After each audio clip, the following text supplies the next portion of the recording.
From the East Bay to the North Bay, through wine country and up the scenic Northern California coast. This is Toastmasters District 57. This is a D57 podcast, keeping members of the D57 informed and inspired with your hosts George Thompson and Donna Walters. Are you looking to win a speech contest or just improve your storytelling skills? In this podcast, we are having a conversation with master storyteller Jackie Tweedie. Jackie brings us great insight into the art of storytelling competitions, and the ways that Toastmasters has helped her to hone her skills. She delves into what qualities make a story memorable and not just another anecdote. Jackie Tweedie has competed in numerous international speech contests. She not only tells stories, she also has a background in therapy and life coaching, which she uses to help others to find their voice and confidence. What would you like us to know about you? It's just like an interview, isn't it? If I tell you the right things, will you give me the job at the end? Right, what do you want to know? I want you to know that I am a big fan of storytelling, that I am about to start a program of teaching people how to do storytelling. And I started telling stories when I was a very small child, and I didn't tell them terribly well. So people would walk out of the room, they would yawn, they would say, when should he get to the point? What is the idea behind this story? And then I was lucky enough to join Toastmasters 4 years ago and discovered that there's a bit more to this storytelling than meets the eye. And then I read a lot of books and I've been on a few courses, and I've studied a book called Storyworthy by a man called Matthew Dix, who to me is a bit of a guru of storytelling, and he does stories on stage, true stories, in business, in competitions, and in sort of corporate marketing, you name it. He tells stories, and it's just inspired me to open up a whole new world, really. So I'm doing an event. I often do something called The Moth, which is a storytelling organization. I've won that twice. That's down in London. It's on once a month. And when you win at one of those, what they call slams, you get to go to the Grand Slam. So I did that this summer, which was really exciting, down at the South Bank Centre, if you know that, in the middle of London. And that was to an audience of about 900 people. So that's probably quite a big audience for me. Normally it's like 250. But luckily they were all very dark. So I was on the stage with a big spotlight and I couldn't really see many people, which was quite a relief, to be honest. And I'm doing another event on Monday coming up, which is a group called True Stories London, because this whole storytelling thing appears to be taking off and audiences absolutely love it. So this one is by invitation only. And I've got invited to this because I know somebody who knows somebody who's heard me speak, which is rather lovely. And at the Moth, you have your names put in a bag. I don't know if you know the system, but they pull your name out at random, and you may get chosen, you may not. So you could spend quite a long time crafting a really compelling, captivating story and then not get picked. And each story has to work with the theme of the evening. So it's quite a long time till you get around to tell that story again. But this event on Monday night that I'm doing is different to the Moth in that when you're invited to speak, you know you're going to speak. So I've got a story that I'm crafting today. I practiced it last night at my own Toastmasters group in Leamington Spa, because I live in Coventry in the middle of the UK, about as far away from the sea as you can get. So it's basically 4 hours in any direction because we're in the middle of an island. I'm really landlocked. And Leamington Spa is my closest Toastmasters group. And they did me the honour, instead of having a single person evaluation, I asked them all to answer just 4 simple questions and write them down for me. So I've gained a huge amount of market research, which I'm very grateful, from somebody who said, I didn't understand a word you said, to somebody else said, wow, that's amazing. It's completely captivated from beginning to end. So it's just so lovely. You never get to hear the heads of the audience or what's going on in their minds, unless you're lucky enough to be in a Toastmasters group, in which case they'll tell you. So that was a real delight. And that's where I am. I'm in 2 Toastmasters groups. The one in Leamington is when I can stand on a stage and see people's faces and hug them and hold their hands. And I mentor a couple of people in that club. I've been in that for 2 years now. But the love of my life, of course, is my Diablo Champagne Breakfast Club in District 57 because that's where I started. Oh, goodness me, in COVID 2020. And I've been with them ever since. So I still meet with them every Friday. It's their early morning. It's the breakfast club for them. They start at 7. I couldn't do that. I lucky enough to be able to trot along at 3 o'clock in the afternoon. So that's really, really normal for me. I don't know how they manage to stand up and do the things they do so early in the morning, but they do. And I'm very grateful. They took a lot of time and made a lot of investment in making that club completely hybrid. So we have a big screen at the end of the room, and everybody who's online gets to go on there, whether they're in San Francisco or around the world. We've got somebody in Orlando. I'm in the UK. We've had people from Spain, people from Brazil. You won't believe it. And then there are people in Walnut Creek who just can't get to Walnut Creek because they've got a meeting slightly afterwards, so they might tune in from work or something. So it means you never miss a meeting, even if you're nowhere near the venue. It's just fabulous to have that flexibility. So I'm very grateful for that. And that's how I got to know Lisa, through Digital 57, through all the people I know there. And then I've been lucky enough to have a couple of goes in the contest and got to the semi-finals. And so I went to the Bahamas. And I was in the semi-final in Nashville, but I chose not to go because of all the COVID scares and everything. And I just thought, I don't know, it was my very first time. I didn't know anything about it. I don't know how I got there, but I found myself in the semi-finals and thought, well, I'll just do it from home because I've always been in behind a screen. And then when, of course, the opportunity to be on a screen finished, I thought, well, I better join a local club and actually do it in person now because that option has been removed. And that's why I joined my second club. What I love about all the things I've done, and funnily enough, I'm writing my website today because I want to have something to show the people in London next week, is I feel like I'm pretty qualified to help people at different levels. So if they're too terrified to stand on a stage and tell a story, I can help them with the nerves, I can help them with the presentation skills, with the where did you come from, who told you were boring, what are you telling yourself that makes you feel so scared of public speaking. I can help them with anything that's unresolved in terms of, yeah, but the last time I did this, this happened and it's going to happen again type of story.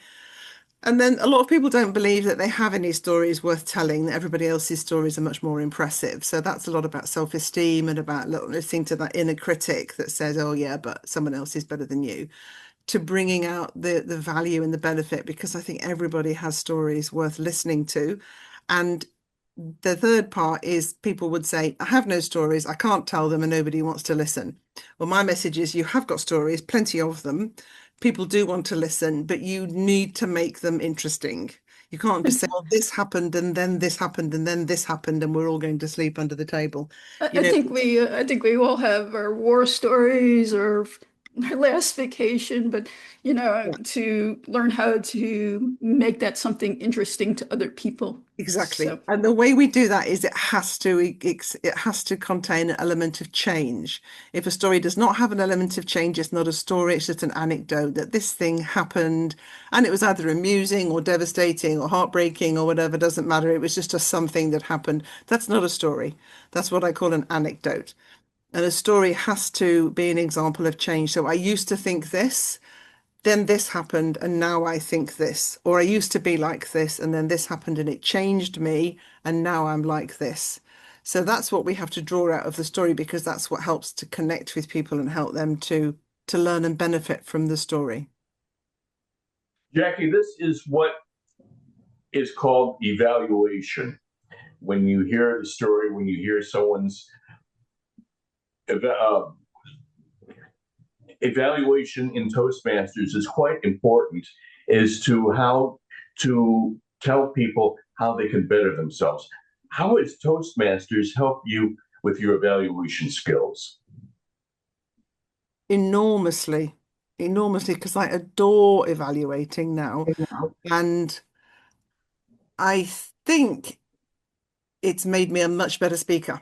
So that's how it's helped me, because it's so much easier to spot what everybody else is doing wrong than it is to see what you're doing wrong. And I don't mean that critically. It's just that you think, no, don't start there. The best part of the story is there, or the best part of the speech is there. Or so I think it's made me a better listener. I think active listening is the biggest part of evaluating, and experiencing the whole of the speech. So the energy of the whole rather than nitpicking the individual parts is something else that Toastmasters has taught me. And then really presenting it in such a way that is so encouraging and so enthusiastic that basically the person goes away thinking, wow, I'm amazing, and I've got these things I can work on, rather than, oh goodness, it's rubbish because everything was wrong. And I think that's really important. I've had some pretty heavy evaluations which have really dropped me into my boots, thinking, oh, I don't know even why I'm bothering, I won't do it again. And I've realized what it's like to be on the receiving end of that. So now I'm very careful how I present my evaluations, always cushioned in lots of support and enthusiasm first, and just not buttering up people, not flattering them, but really drawing out what they've done well. For example, I was in the evaluation contest. I've done it several years in D57. And there was one speaker, and because I've done it lots of times, you won't know who this was, but there's one lady, and she was really not very good. Okay, so she said the same lines over and over again. She must have repeated herself time and time again. There was no structure, there was no characterization, there was no dialogue, there was no form, there was very little content. And I had to evaluate her as part of the content. And I remember thinking, oh my goodness, what can I say that's good? Because there's nothing here that I can commend, because of all the things I'm looking out for, I'm finding very little evidence of this. And then I sat with it for a minute and I thought, my goodness me, she's had the courage to be a test speaker in an international contest. This is phenomenal. I know it goes up to district, so it's not around the world, but it's still a really big deal. So I was able to really congratulate her for her courage, for getting up, because she must have known that she'd repeated herself a lot and that she hadn't got a lot of content, she hadn't got a lot of structure. We don't need to be told these things. We know them ourselves. And it was a real test for me, instead of just being absolutely honest, to say, let's find one thing that I can identify that's really worth majoring on before I mention anything else. Does that answer your question, George? Yes, it does. It does, very much so. And the other part, besides evaluation, is when you do a speech, what sort of process do you go through in order to change intonation, change your verbiage of what you're going to say, and how do you differ from just speaking? Do you speak in a conversational way, or do you speak in a way that will change things up? What sort of process do you go through when you read your script, when you're starting out with a speech, to make some variable comments or variable with your voice, speaking low, and then telling people what you want to let them know? It's a bit of a way of, for instance, I have always had a script when I was doing voiceovers and commercials, and then I would mark up the script as to pauses, what I should emphasize, and it was easier for me to look at the script once it's marked up. What process do you go through? I'm going to take that tip, George. I've never done that before. Thank you for that. That's how it started out. I've never done that. And that's really, well, you can tell because you've got a beautiful voice and lovely intonation. I noticed that straight away. What do I do? Firstly, I don't work with a word-to-word script. So, but I do have a script of sorts, so I could mark it up in the way you've described. I've also worked with Furzi Guatemala, whatever his name is, who was in the finals last year. And he used to be a drama teacher, and he talked a lot about pausing and breathing when you're talking. So not just saying the pause when you want to create emphasis, but breathing into the word and just giving it more emphasis with your physicality and your breath, which was really interesting to learn. And I think it's probably the very last thing I look at. So I'm looking at the first thing I look at in any sort of speech is the story. What story am I going to hang this speech off? What is it I want to say? What is it I want to create and change in the people who are listening to it? That's the first thing. Then it would be, what characters need to be in this? How do I want to present this? What sort of communication style am I adopting while I put this on, the whole speech? And then I will commit it to paper and get some sort of script, and then I'll edit because it's always far too long. It's always 10 minutes, 11 minutes, and it's always thousands of words. And then I get it back, and I reckon 800, 700 probably 700 is the sweet spot for me, about 700 words to give me enough space to breathe and pause, etc. So if I'm still at 950 words, it's a rush job for me. So once I've got it down to 700, then I would look at where am I going to create this variety in the voice. But it's the last thing I look at because it's basically, to me, it's the icing on the cake. It's no good me deciding how to put the voices in when I'm going to chop them because there's too much of that. Do you know what I mean? Right. If you knock it down to 5 to 7, if you're starting out with 10 minutes, then you have to be able to edit it down and know that you're getting your whole point across. Yes. So 7 minutes is a Toastmaster speech, but when I tell my stories on stages, we can only get 5 minutes. So 5 minutes is what I work to usually. And what's lovely is if you have a speech of 5 minutes, then when you're on stage, it can run to 7 and you've got some space to move and to breathe. If it's a 7 minutes, it'll want to go to 8. So it's quite a useful discipline to keep it at 5, between 5 and 6. And I didn't learn that till I had to keep it down to 5. But it's like old Churchill said, isn't it? If you wanted me to write a shorter speech, I would have taken longer to do it. You know, it's much harder to do a short one. Take one of my stories. It's like, it's vacation. What happened here? What do I need to add to it to jazz it up? Do I need characters? I have plot. Do I need characters? I need different voices and things like that. Do I need a more moral lesson or something, or is that optional? You need a change, you need a transformation. And that's what everything else is hooked around. So you need to find a time when you realized something that you didn't realize before. So it's either a realization or a transformation. As I said earlier, I used to be this kind of person, then this happened, and now I'm this kind of person as a result of that I see. event. Yeah, yeah. And then what's interesting, the rest of it's almost like icing on the cake. Then if you haven't got a change, then it's interesting for you because you were there. It'll be interesting for us because we like you and we want to be your friend. So we will listen, but we won't be terribly enthralled because we weren't there. We didn't experience it. And so if you don't give us a good reason, I've got something that my teachers taught me, Matthew Dix, is that like nobody really wants to listen to a word we have to say. That, you know, they've got a lot going on in their lives, going on in their heads, going on in their world. If we don't make a story compelling, convincing, captivating, and entertaining, there's no reason for them to listen. So you always have to have at the forefront of your mind, why would someone want to listen? So you use stakes, surprise, suspense. You're using very few descriptive words. You're using a moment of realization and transformation. And that way you get to take the reader, the listener on a journey, but they don't know where they're going. And then you can have some fun with it sometimes because you can misdirect them. They think they're going down there and whoa, actually we're going down here. And they go, oh, I didn't see that coming. And people love that. So it's a craft that can be learned. It's a skill that can be learned. And a lot of the time, people think it's enough just to tell people what happened because they are entertained by it. And you can have stories within your story that are entertaining and that are anecdotal. You know, this happened and it was interesting, this happened and it was moving, or it was heartbreaking, and that sort of thing. But unless it changed you, it's not a story. It's not something that's going to move people and it won't be remembered.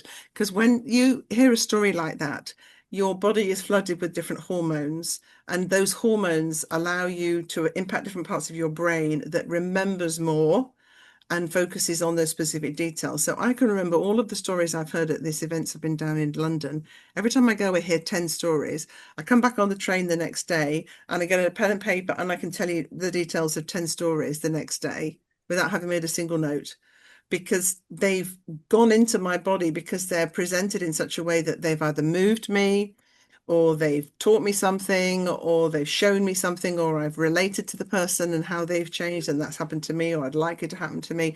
And those seem to go into our brains in a different way so that we remember them. And don't we all want to be remembered? So I don't know if that answers your question, Donna, but you've got the raw materials. It's a question of how do you present it? And you always have to ask yourself, how did this experience change me? Because if I went camping and we had a load of adventures that happened and then I came home, but my life was basically the same, I'd just been camping, then it's an anecdote, it's an entertaining story, but it's not a true story like the ones that I love to tell. If when you'd been camping, you'd realized that you didn't love your husband anymore and that you really thought you should do something different with your lives, it's almost irrelevant that you were camping. It just happened to happen while you were at camping because he was hitting the pegs in wrongly and you thought, I don't want to be with him anymore. I don't know why I've got this husband thing going on today, but it's just come into my mind. Then the actual event becomes secondary because the change that occurred in you is what becomes the interesting thing, and we can all relate to relationships and that sort of thing. Does that make sense? Yes, that makes sense. So, And then the other thing is you have to start right in the middle where the action is. You don't start with the preamble, and that's the mistake that I see a lot of Toastmasters doing. There was this and this and this and this. They have to set the scene and tell you who the people were and what was going to happen. And then they tell you what's going to happen. Most of us have gone to sleep by then. I've got a wonderful phrase that I use, which is start when the bear is eating your tent. Because that's the action. Like, I want to know what's going to happen. Are they going to eat? And what's going to happen with this bear? What's going to happen to the tent? And that's a really great way of focusing your mind on what's the most important part of this story. Can I start as close as possible to that? And then once that suspense has been created and people want to know what's going to happen next, then you can fill them with all the descriptive backstory.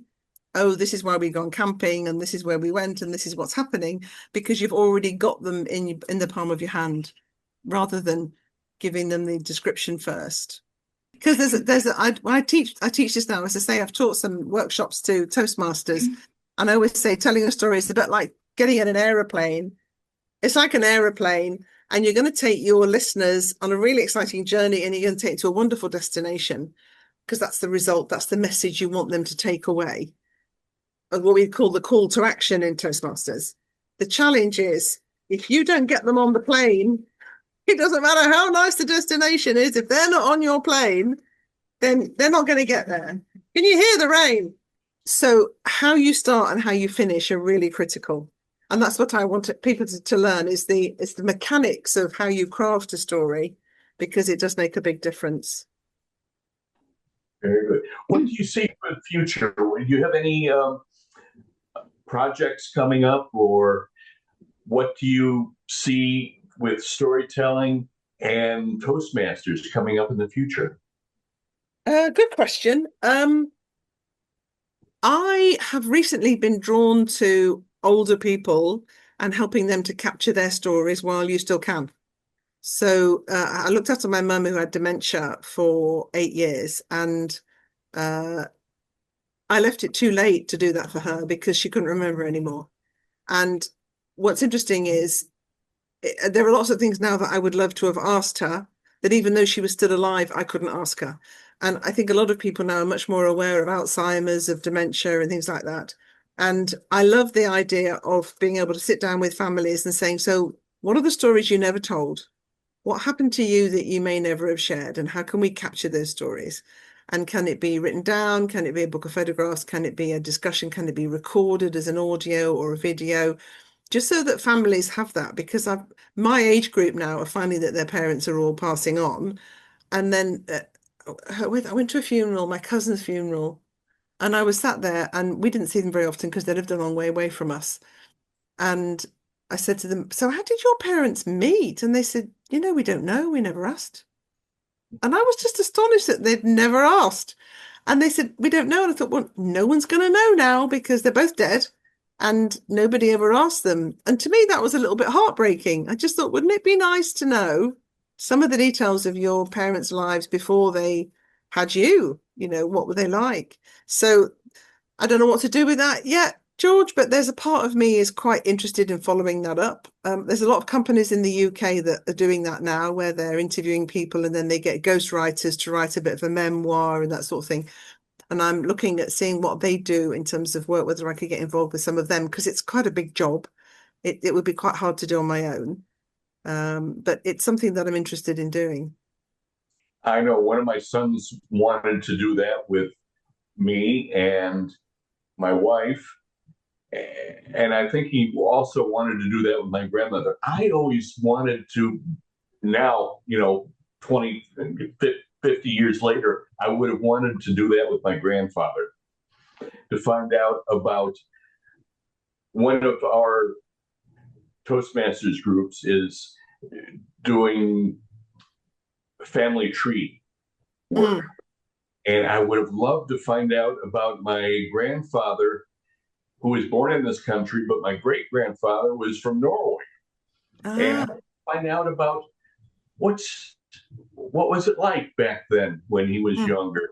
And they migrated to Joliet, Illinois, and that's where I know my other cousins and family from that era. But yes, that is very important, is to find out your family history and tell the story of your family. Quite informative, and I really enjoy your input and talking with you. Thank you. We thank Jackie for allowing us to do this podcast and sharing her journey from Toastmasters to Master Storyteller. Thank you to D57 and our podcast team for their support in this endeavor, Hans Thoma and Lisa Thompson.